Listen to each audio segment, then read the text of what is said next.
right, I got my stream up. I got my stream up.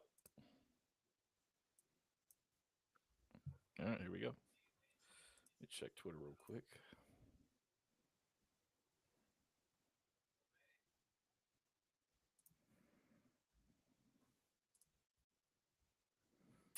All right, here we go. In five, four, three, two, and one. What is up, everybody? Thank you for joining us here on the Welcome On Podcast. I'm your host, Famously Garnet, and I'm joined by my co-host Q. Hey y'all, what it do? What it do? And in today's episode, we are going to be talking about fall camp, and recruiting. Recruiting is hitting this month, and a target announces tomorrow with Amiri Thomas. Amiri Thomas, the running back out of Florida. We're going to talk about that. Darius Gray, Q, we've said it for the show for quite a while about the relationships with South Carolina and five-star offensive lineman Darius Gray, and now it seems to be coming to fruition for the National Riders to now think that South Carolina is the team to land Darius Gray. So we will get into that as well. Q, the SEC special with Netflix, Any Given Saturday, is officially out. I've only watched episode 1. I've been on the road with my job the last few days. Have you watched any episodes yet? I was actually in the middle of watching episode one. I haven't got a chance to finish it yet, but has been look good, and I love the Sellers family. Yes. They are family that means a lot to Gamecock Nation, but not just to Gamecock Nation, to South Carolina uh, fans, but to me personally, because meeting them and having talked with, especially Lenoris, it's that they're great people, and Mm-hmm. this show doesn't know justice. They're great people, No, fantastic yeah. people, man, Yeah. fantastic people. They're genuine every time you talk to them. I mean, I've talked to Lenore's dad so many times. I mean, so many times, and he's always the same. This is the Hmm. same guy.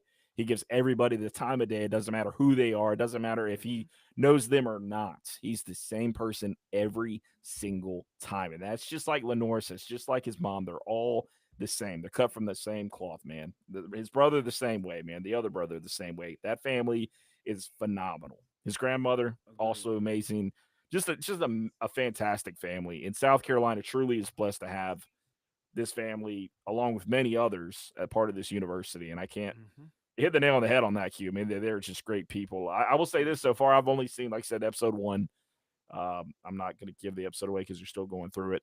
But I will say that apparently, and I've taken a little bit of a Twitter hiatus myself right now. It's taking a little bit of a break. But from what I've been told, South Carolina is winning. Shane Beamer, for one, is winning opposing fans that maybe, for one, just had some kind of disdain, that didn't like Shane for whatever reason. And I'm hearing that Shane Beamer has won quite a few fans over from this documentary. Like the birthday thing that, of course, he did with his wife, right? Singing Fantasia. I mean, things that like that maybe they didn't see. These opposing fans didn't hear about or see.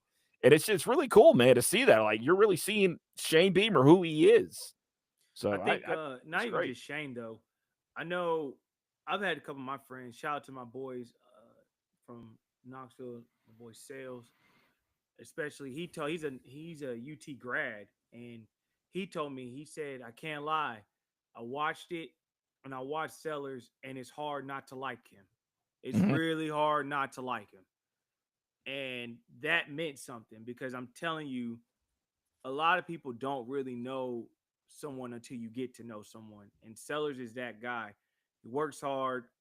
He's a coach's best friend when it comes to a leader on the field. And then you have coaches like Shane, who everybody wants to play for. Shane, the same Shane you see on there, it's the same Shane you're gonna get day in and day out. I can't even lie to you. I'm not gonna sugarcoat nothing. That is Shane Beamer.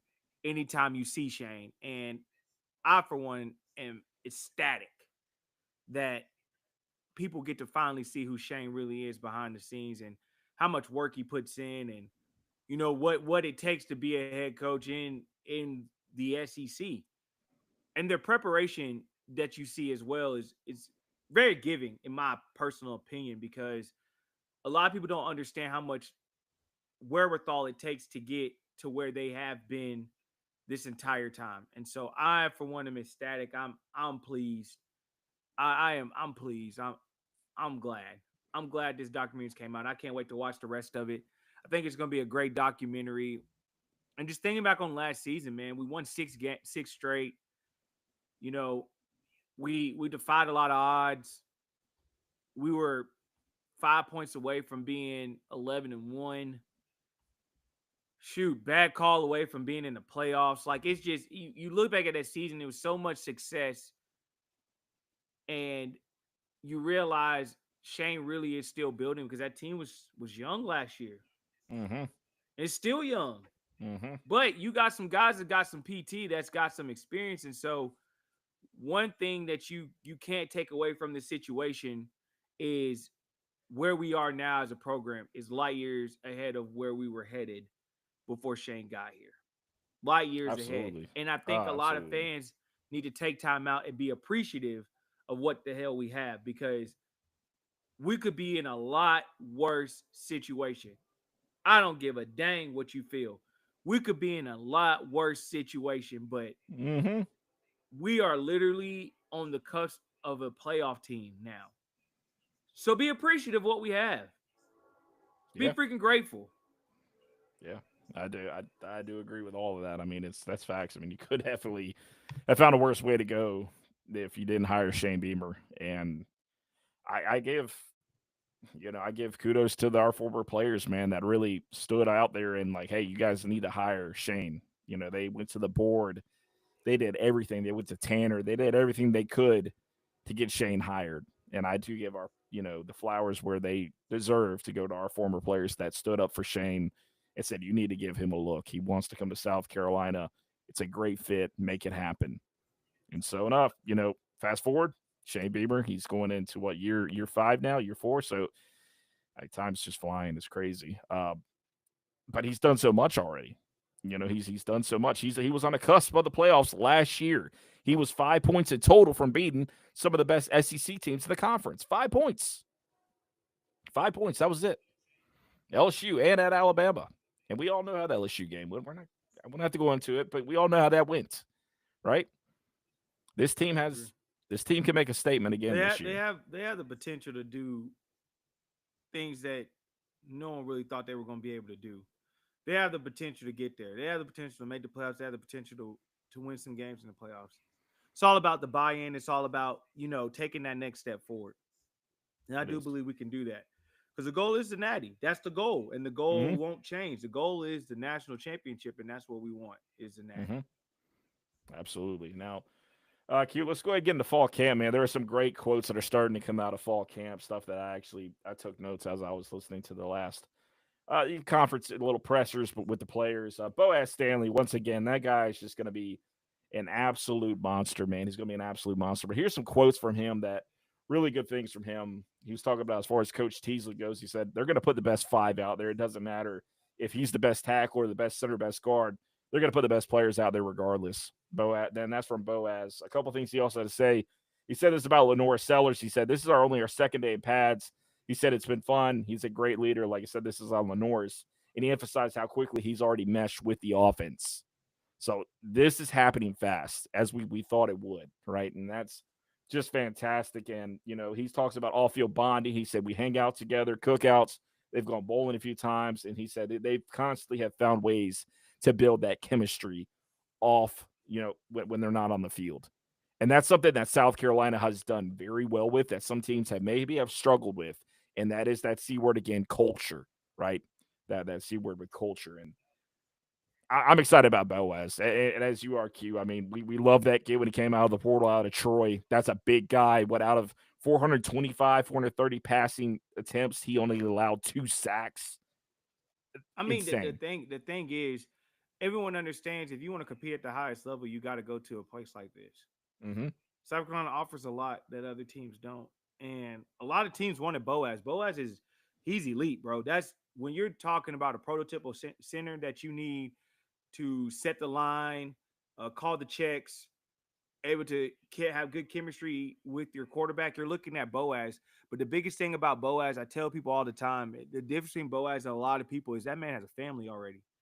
Yeah. As a family man, when you're playing for your family, when you have stuff online and your family's involved in the situation, man, that's a totally different ball game, bro. That's all. That's all you can say to that. That's a totally different ball game. It is. It is. It absolutely is. It takes that.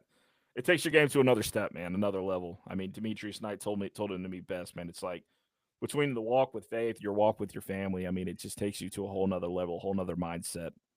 I mean, just look at what, like I said, D Knight did this past year. I mean, Mm-hmm. just man, I Mm-hmm.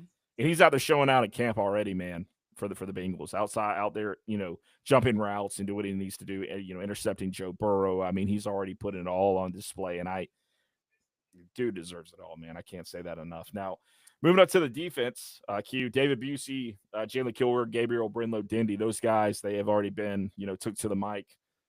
Some great things from Busey, man. It's like he was talking about how he's learned the playbook better. Okay, so he's more confident now. He said they're getting better. He said Coach Gray has put in the work in with him, and he said he's just going out getting that competition, competing every day. He said, and once again, he emphasizes about culture. He quotes I quote from him, in the defensive room, we say it's all about the ball. Every practice we work on punching it out. So they are constantly working on turnovers, and they've been doing this since the start of camp. And he's not the only one that's talked about this. Payne Williams said the same thing. They said they're going after the ball every time that they can. They're looking for a punch outs, peanut punch, whatever they can do. Okay, whatever they can do. Gabriel Brinlow Dindy, he said that's all they've been working on, getting them those turnovers. Sean Murphy quoted, he said, just repetition, communication, trying to get the ball out, doing it over and over and over again. Jalen Kilgore was quoted. He said, we've got a lot of good guys that's willing to go forward towards the ball, backup defensive backs. There's no let up on them at all. I mean, Gray's built a room. He has stacked a room. I mean, Gray's been very open and honest about this room. The room is Mm-hmm. probably one of his most talented up and down, two deep room that he's had since he's been on campus. And when you couple that with what you're bringing back on the defensive line, what you brought in on the defensive line, your question really comes back to, can the linebackers take that step because they lost the most? If you're looking at a room that lost the most, the linebacker room lost a lot. You Oh yeah. lost D Knight, you lost Debo, and you lost Bam. So Mm-hmm. when you're bringing in a new room like that, now, like I said, now you have a lot more sideline to sideline guys. When you're talking JR, when you're talking Murphy, when you're talking Willis, talking Darden, you're talking, Justin O. Got a lot of sideline to sideline, but the question remains, where's the leadership? Because that's where it's going to change it. Demetrius Right. Knight, once again, we always bring that up. Demetrius Knight came in and became a leader.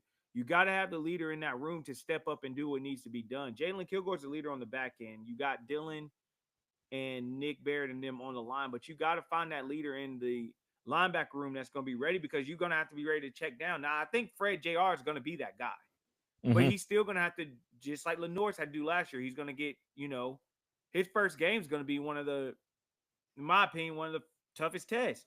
He's got to go against Virginia Tech. He's got to go against a guy that can run the ball Yeah. in downs. And so you've got a lot that's going to be on their plate. Now, do they get to play against Lenoir in, you know, practice and stuff? That's amazing. But hey man, we got a lot of questions we have to answer, and I think fall camp's going to do a lot of that. This first scrimmage that's coming up on Saturday will help out a lot too. I'm sure they're gonna have a set amount of plays, set amount of things that's going to happen and go on. But hey man, you need this type of step from Jr. and them going into this football season. It's got to happen. Mm-hmm. I agree. You have to, and I think you're going to find it. And there are going to be, as with Lenoir's, as with Dylan last year, there's going to be growing pains. It's part of it. It's part of it. We can't even act like Dylan Stewart played a perfect freshman season, because he didn't. There were times that he got locked up. He got frustrated. Right. He got, we all know about the what happened with him. But at the same time, he developed. He learned. This is going to happen in game play. We need to be ready as fans. You just need to ready to expect. Like, there are going to be moments you're like, what the heck? Like, why didn't you make the tackle? Why didn't you go this way? Why didn't you go that way? Why'd you break coverage? It's going to happen. You just need to Yeah, be ready as fans. Just be ready. It's going to happen. It's development, right? yeah. So I I do mean, I agree with agree. that. I do agree. I'll tell you what, man. Gabriel Brinlow Dindy, he did have a quote about when he was with Texas A&M last year, because obviously that's where he came from, was Texas A&M. It's all about what he's playing at Williams-Brice Stadium. This is what he had to say. I really like this too. He said, it was crazy just seeing stadium go dark and all stuff like that. He said even when they're a bad place, he said the next play they continue to roar. It was crazy. Definitely hard to play in for sure. And he's talking about, as far as the fans at South Carolina Williams Brice Stadium. And I was at that game, and I tell you, that game was nuts. Yeah, It yeah, was it was. nuts. The stadium was swaying, dude. The stadium was swaying, just like the Missouri game, just like LSU. I mean, it was just a fun atmosphere I mean, from you're gonna start to get that. finish. You're gonna get that when you're playing big time opponents and you're a good team. The Mm-hmm. key is for how talented we are, what we're doing at the time. Because I mean that was among the 6 game win streak was the A&M game, It and on was. top of that, you Yep. just have a lot of confidence coming off of a bye week, homecoming. You just got a lot of confidence at that time. It's a lot that was going on at that time, and so you look at that again this year. You're gonna have to look yourself in the mirror and realize and figure out where we're going to get our wins from Mm-hmm. and how we're going to get to where we need to be. Right. and Yeah. and that's and that to me, that's the key, is Right. how we're going to get to that spot where we really need to be. Like I want to get to this point. How do I get to this specific actual point, and Mm-hmm. what does that look like when I get to this specific actual point? And so I need us to kind of reel that in and figure that out, because I really need to take the next step. Once again, I can't emphasize this enough. It's got to be 5-0 going into that bye week before LSU.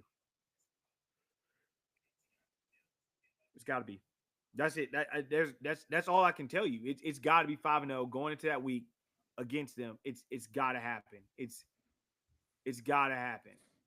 Yeah, and I mean, just like you look at the schedule, I don't think that's far fetched. I think it absolutely can happen.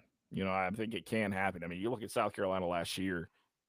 You throw out Kentucky early, man. After struggling against the ODU, as the struggle bus came, and we, like I said, Lenore Sellers' first game playing college football, Dylan Stewart first game playing college football. A lot of guys struggled in that first game, and people took that and were like, "Oh yeah, South Carolina's going to be terrible this year. They're going to have issues. They're going to have problems."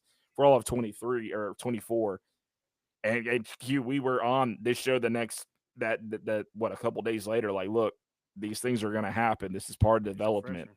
He's a He's a freshman. freshman. Things are going to happen. And then South Carolina winning the next game and absolutely dismantled Kentucky. Dismantled them. Was it Could have like been worse 31 to too. 6 was the final, if I'm not mistaken? Could have definitely been worse. I mean, yeah, it could have absolutely been worse. They pulled up. I mean, in the third quarter, it was like 31 to 6 or whatever it was. I mean, like I said, I think South Carolina can absolutely do what they need to get to that point of 5-0. To get that point 5-0. But as we get closer to the season, we'll talk more about that. We'll really see what fall camp looks like, what we take aways from there. But we're getting past, like I said, that talking season into the quoting, and that's fun. At this point, pads are popping, Mm-hmm. player relationships are being made. You know, movement is happening, right? Movement is happening. So it is great to be at this point. And college football's here, guys. It's so here, man. 24 days away officially if you're listening live. The Welcome Up Podcast on Facebook, X, Twitter, YouTube, all that good stuff. Or if you're tuning in on the replay, Facebook, or excuse me, Spotify and Apple Podcasts, man, you're tuning into the replay here. Welcome On Podcast, the official voice of South Carolina on the Believe Network. Q, before we get into recruiting, let's go ahead and we'll take a break. Let's get our word from our sponsors, and we'll be right back.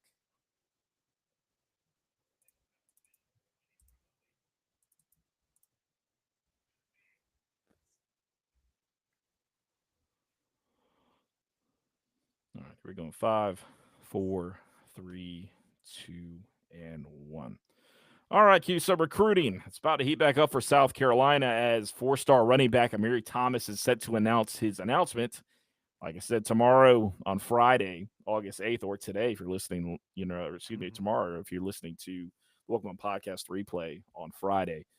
Friday, August 8th, Amiri Thomas, the running back out of Florida. Q, have you seen this kid's tape yet? Have you seen this kid's tape? Yeah, I like it. He's bulked up. I've watched his tape a few times. He's bulked up. So I think that's a huge thing when it comes to a running back too. We really need a high school running back, man. I think this is a big step forward for us, and I think I like the shape we're in with him, and I'm glad we stuck to our guns, regardless of him being committed to Florida State. Right. Us being able to stick to our guns and kind of do what we need to do there. I am I'm intrigued with this one because I want to see one where he does commit. He's got a few schools, but if we are the choice, I'm intrigued to see what we're able to do with him as a running back in this class. Yeah, I mean, he's a special. If he's a special get if South Carolina lands him, I mean, he averaged 12.3 yards per carry Mm-hmm. last year, 34 touchdowns in 10 games, 18, Mm-hmm. 1,880 rushing yards last year. And this is Florida football, man. By the way, this Mm-hmm. is not your rinky dink football, man. Like this is solid areas that he plays for.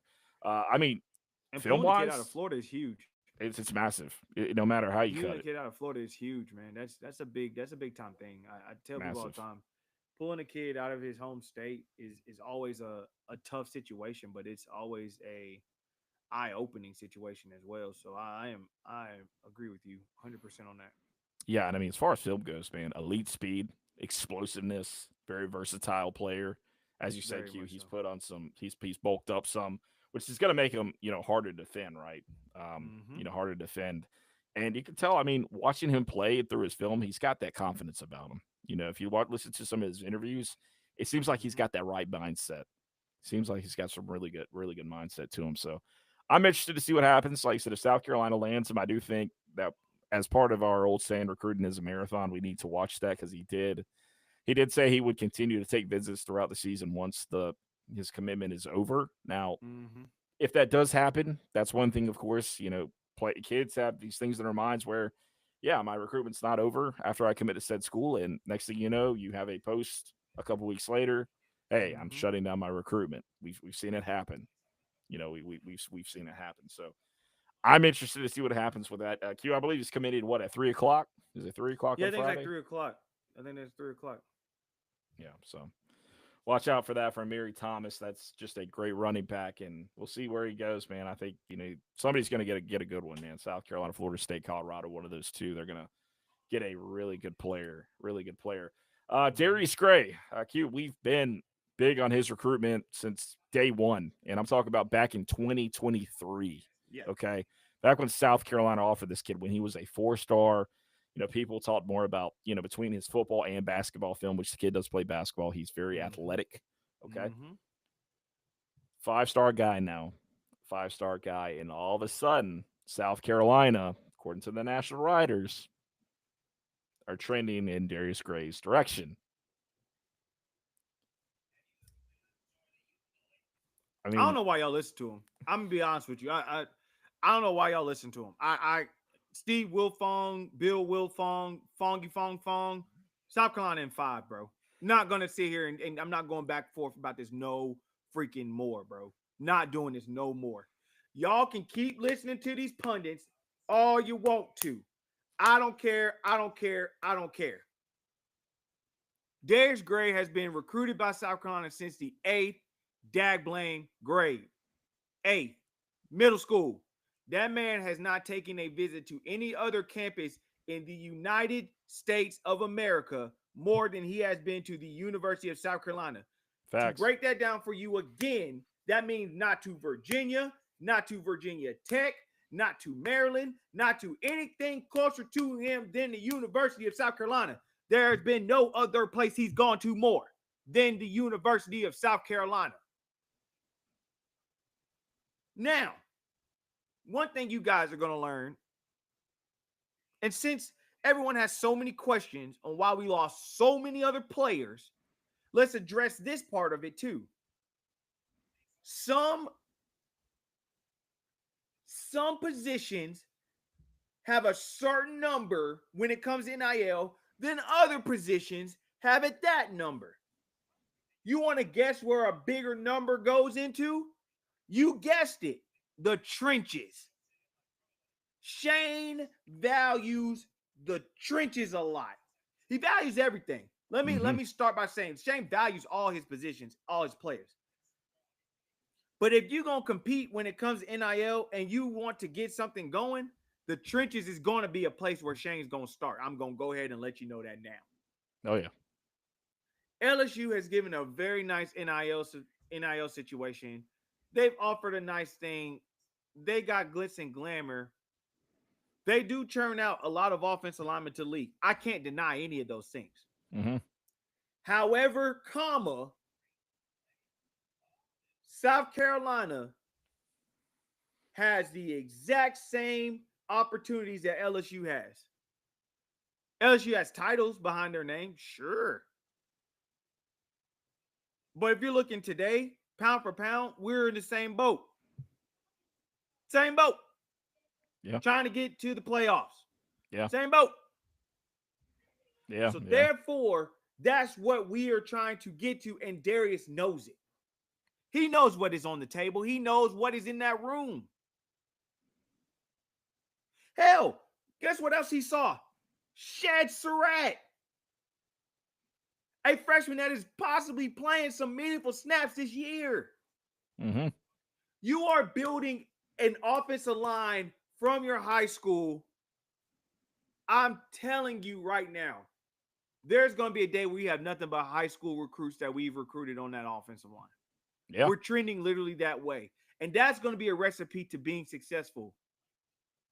No matter how y'all want to put this, that's the recipe to being successful. So therefore, I get it. You're worried. I get it. Darius Gray was also always a marathon. I said that from day one. He was always a marathon. You knew once he started taking a ton of visits, a ton of people was going to jump in and a ton of things was going to happen. We weathered the storm. So now we get to an August 22nd. I want to say it's 22nd, right? Yeah. An August 22nd commitment date. Hell, this was almost a December commitment date. Be thankful. Get him in the fold. Mm-hmm. That's what it's trending to because it's always been there.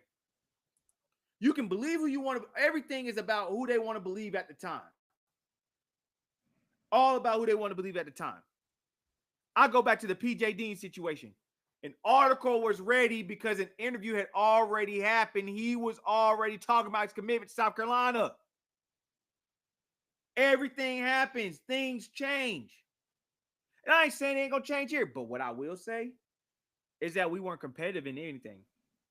It's going to come down to where he wants to be. Does he want to be at South Carolina? Does he want to be at LSU? That's what it comes down to. Right. Yeah, I agree. And look, the way journalists and any journalist, you say athletics, whatever you want to be a journalist in, whether it be, in sports, in fashion, music, whatever, right? You post headlines to create buzz, right? You create these headlines to create these, generate that buzz, that engagement. So of course, the sexy pick, LSU. LSU's the favorite. LSU's the favorite. Of course, that's of course, right? And it's not the first time that we've seen narratives written that were just completely way off. Way, way, way off. I mean, extremely off. Especially during Dylan Stewart's recruitment. Don't even get me started with that. Don't even get me started with that. I mean, just they put stuff out there, see if it sticks. If so great, you look like a hero. But if not, okay, well, on to the next one. I mean, they are the weather guys of college athletics. It's called how it is. It's that simple. Yeah, It's that simple. it is. So, like I said, Darius Gray is another one I've said before, and I'll say it again. You gotta weather the storm and see how this thing plays out. That's what you gotta do. You gotta weather the storm, see how this bad boy plays out. Yeah, absolutely. Now, staff, informed me on the 2027 offensive lineman, offensive tackle Joshua Sam Epple out of Douglasville, Georgia. Also, this guy between Georgia, South Carolina, but I'm gonna tell you what, man, the Gamecocks, Hewitt at this moment, it seems like they might have taken the lead on this one. They have. This kid could be taking, his recruitment to an end pretty quick. We'll see. Yeah, I'm intrigued to see when he ends it, but we've been someone he's been on campus a lot for. He's coming to a few games this year. I think he's probably going to end it before this year is up. I could see him ending his recruitment before this year is up. I don't. I'm curious to see how that plays out, but I do know this recruitment is interesting, and I think A lot of people ask why we haven't dipped into Georgia a lot this year, but I think that narrative will change next year because I think we're going to get a few guys out of Georgia next year, a few more guys out of the state of Georgia next year. But I think this year has been good because we really focused in on North Carolina a little bit more and getting more players out of the state of North Carolina. And we've done a good job of getting folks out of Bama. I am Yeah. I Yeah. am very happy with what we've done out of Alabama and continue to try and get guys out of Alabama. So I'm intrigued to see what we're gonna do because I don't know if we're done in the state of North Carolina, and I don't think we're done in the state of Alabama this recruiting cycle either. I'm just kind of Yeah. curious to see how that's gonna play out as well because I think there's names that haven't come up yet, and they're on the board. I will say that. So a lot of there's some names on the board that I'm intrigued about that I'm looking at. I'll say this much. There's a couple names I'm looking at that I'm not ready to say yet, just genuinely because I'm not gonna when the staff starts pushing some stuff out there, then we'll start talking about a few things. But I do think there's some names out there that I'm really monitoring, especially when we get going in games and get some visits on campus. I think there's some names that's gonna pop up that's gonna do some good things. And I think this season, seeing the consistency of what we're able to do, if we're able to be consistent and we get to that 9-10 win plateau this year, I think it's gonna do a few things for us. So I'm intrigued and I'm ready for that. Yeah. Yeah. Likewise. Likewise. Yeah. It's good. I mean, 2027 is going to be just a crazy class for the Carolinas and Georgia. I mean, that's so much talent. So much talent. I mean, good Lord. I mean, Joshua Dobson out of Fort Miller. Jeez, man. He's a beast. He's a beast. Man, that's your highest DB since, of course, Stephon Gilmore out of that upstate area. So Yeah, highest recruit, man, since Clowney. I mean, it's just you want to get a guy like that, I and agree. you want to get a guy like that. And I think South Carolina right now they do sit in that prime position to land him at this point. But obviously, recruiting, of course, we need to see where that goes ultimately. As far as that all lines up. Q, before we wrap it up, man, I did want to take a little bit of a basketball approach, man. Talk a little Gamecock basketball with a guy that we've heard it, we've heard the stuff, man. Mongolian Mike, Mongolian Mike, he's turning some heads. He's turning some heads for South Carolina right now. I agree. I think beyond just him, I want I kind of want to be honest about this team. The chemistry is there.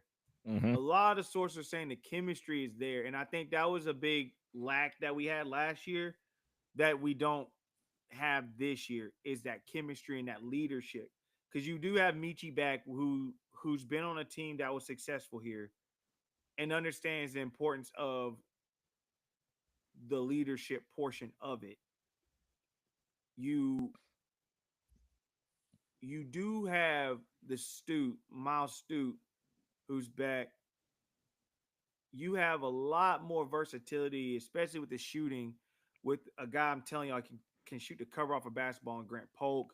Oh yeah. Uh, you got the versatility of Mike. You got the versatility of Christ because Christ can shoot too. He's not a bad shooter. That's not his forte, but that he can make it happen. Mm-hmm. You just you have a lot of versatility, and then you have the freshmen that are coming in who are hungry and want to win as well. Like Lamont's got him a good group, man. That's a group. It's a good Yeah. group. That's a really good group, and I'm intrigued to see how that group plays this year and what that looks like for South Carolina. But that's a good group, dude. Basketball team is good, but Mike looks good, and I think there's going to be a lot of people step up, and leadership has to happen this year so that we can make it to the next level. Make it Mm-hmm. back to the tournament. Yeah, that is it's something to watch, man. This team is solid. I think they're gonna have a solid little group this year, and they're gonna be fun to watch. Q. They're gonna be fun to watch once we I get agree. closer to basketball season. I mean, we're not terribly far away from that either, man. Just a few months, so they go ahead and get that chemistry clicking now and see what you can put together. Because I mean, Kerry Rich and all those guys. I mean, they said, look at that Bahamas trip made a huge world of difference for them Hmm. being able to get things connected as having the most winningest season in Gamecock basketball history after that.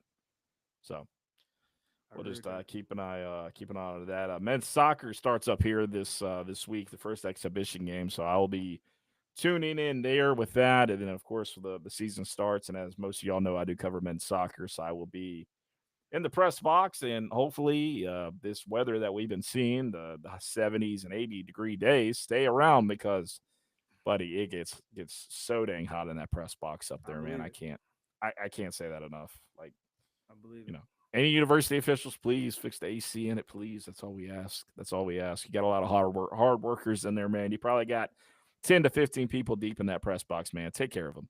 Take care of Yeah, them. That's that's a good point. that.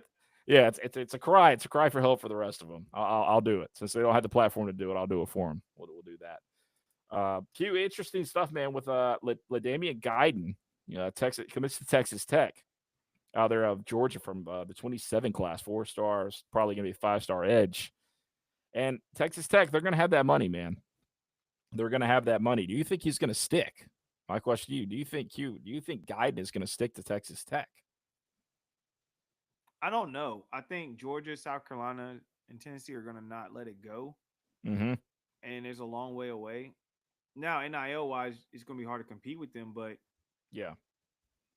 I mean, you're looking at success. You're trying to figure out what's going to happen with that. There's a lot of questions they're going to have to answer because no matter what, you still got to put a product on the field. Right. And if you don't have a successful product on the field, I mean, what do you do? So what does Texas Tech do this year? I'm intrigued to see what they're able to do this year. Are they able to be successful this year? If they're not in the Big 12, I mean, what's the point of going out there besides you getting a payday? Absolutely. So Absolutely. Well, I'm keeping my eyes open for them, but I think I think you got to follow the visits. So does he start taking visits still when the season starts? And because I mean we're up the road and Georgia's up the road too, so I can see him still taking those visits there. So I'm intrigued to see what's going to happen with that. I I know mean, we look. were a major player in his recruitment, so I'm intrigued I, to see how it's going to play out. hey, the hat was on the table today when he announced his commitment between Tennessee, South Carolina, Georgia, and Texas Tech. I mean, our hat was on the table, and I mean we've been a player for a while. That's mhm, something we've worked on, but I mean, they have some serious old money there. So I mean, it is what it is with that. So we'll just have to see what's going to happen with that. yeah, I do agree. And I mean, somebody brought up some interesting stuff too. Guys like Zion Ely, will he stay committed to Maryland? Yeah, I mean that's another one everybody's still watching for. That any I mean, I've talked to people in different circles. I know I've talked to Michigan people. I've talked to I've talked to a lot of people, and a lot of people are waiting to see what's going to happen with that actual school. Because I think Loxley's gone after this year. You can't convince me any other way. So I do believe Loxley's out of here. Well, I mean, Loxley admitted that he lost the locker room last year. He admitted to it. Loxley admitted, hey, I lost the locker room. He said it in media day. I don't see how So he's going to get it back off of 1 year. So I don't. I'm intrigued to see how he's able to play that role. yeah, I'm intrigued to see by that.